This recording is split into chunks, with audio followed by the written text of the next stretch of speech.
नमस्कार, स्वागत है आपका चुनाव आज तक पर। मैं हूं रवीश पाल सिंह।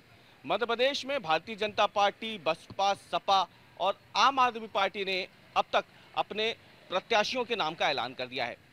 एक दिन पहले ही आपको बताएं कि शुक्रवार देर शाम आम आदमी पार्टी ने अपने 10 उम्मीदवारों के नाम का ऐलान कर दिया। आम आदमी पार्टी से पहले बसपा और सपा ने भी 2 सीटों पर अपने नाम का ऐलान किया उम्मीदवारों का, और इसके अलावा भाजपा ने तो 39 सीटों पर अपने उम्मीदवार उतार दिए हैं। ये पहली बार है जब भारतीय जनता पार्टी ने चुनाव से इतने पहले उम्मीदवार तय कर दिए हों। लेकिन इतनी राजनीतिक दलों की जो पहली सूची है उम्मीदवारों की, वो जारी होने के बावजूद भी बड़ा सवाल यह है कि कांग्रेस अब तक अपने नामों का ऐलान क्यों नहीं कर रही है। कांग्रेस में लगातार बैठकों का दौर जारी है। कांग्रेस के जो प्रदेश प्रभारी हैं, चुनाव प्रभारी हैं, तमाम जो स्क्रीनिंग कमेटी के सदस्य हैं, वो सभी लोग भोपाल में डेरा डाले हुए हैं। कई चरणों की जो बातचीत है, बैठक है, वो हो चुकी है। प्रदेश कांग्रेस कार्यालय से लेकर के पूर्व मुख्यमंत्री कमलनाथ के बंगले तक पे ये बैठकें हो चुकी हैं। लेकिन इनमें उम्मीदवारों के नाम पे चर्चा होने के बावजूद अब तक कांग्रेस ने एक भी उम्मीदवार के नाम का ऐलान नहीं किया है। ये सवाल इसलिए भी खड़े हो रहे हैं क्योंकि कांग्रेस मध्य प्रदेश में प्रमुख विपक्षी पार्टी है और उसका सीधा सीधा मुकाबला भारतीय जनता पार्टी से है, जो कि मध्य प्रदेश की सत्ता पर लंबे समय से काबिज है। ऐसे में सवाल उठ रहा है कि आखिरकार कांग्रेस में बात कहां जाकर के रुक रही है। दरअसल कांग्रेस के लिए बार बार मध्य प्रदेश में जो शब्द कहे जाते हैं वो होता है कि कांग्रेस में जो है कई सारे गुट हैं और इन्हीं गुटों की वजह से कांग्रेस की जो सूची है वो हर बार बहुत बाद में आती है।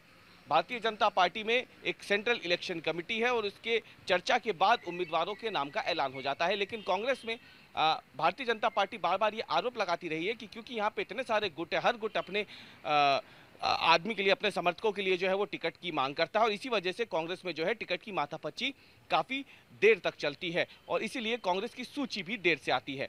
आपको बता दें कि मध्य प्रदेश में साल 2018 के बाद जो विधानसभा चुनाव है वो नवंबर के महीने में संभावित हैं, प्रस्तावित हैं। लेकिन देखना यह है कि आखिरकार ये चुनाव कब होते हैं, क्योंकि वन नेशन वन इलेक्शन की सुगबुगाहट के बीच सवाल उठ रहे हैं कि क्या मध्य प्रदेश में विधानसभा चुनाव अपने तय समय पर होंगे या फिर वो लोकसभा चुनाव के साथ खिंच जाएंगे। इन सब संभावनाओं के बीच में बड़ा सवाल यही बना हुआ है कि इतनी बैठकों के बाद, इतनी स्क्रीनिंग कमेटी की चर्चाओं के बाद भी कांग्रेस ने अब तक अपने उम्मीदवारों के नाम का ऐलान नहीं किया है।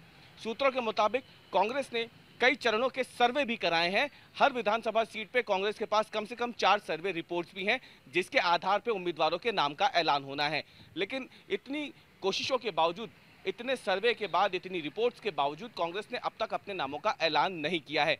हालांकि पहले ये माना जा रहा था कि 4 सितंबर के आसपास कांग्रेस अपने उम्मीदवारों की पहली सूची जारी कर देगी, लेकिन अब तक ऐसा नहीं हुआ है। सितंबर का दूसरा हफ्ता शुरू हो गया है लेकिन कांग्रेस के उम्मीदवारों के नाम का ऐलान अब तक नहीं हुआ है। माना जा रहा है कि जन आक्रोश यात्रा जो कांग्रेस निकालने वाली है सितंबर के दूसरे हफ्ते में 15 तारीख के आसपास से, उसके पहले कांग्रेस अपने उम्मीदवारों की पहली सूची जारी कर सकती है। जिस तरीके से भाजपा ने अपनी 39 कमजोर सीटों या फिर 2018 के चुनाव में हारी हुई सीटों पर उम्मीदवारों के नाम का ऐलान किया है, माना जा रहा है कि कांग्रेस भी उन सीटों पर अपने उम्मीदवार पहले उतारेगी जहां पर उसे लंबे समय से हार का मुंह देखना पड़ा है।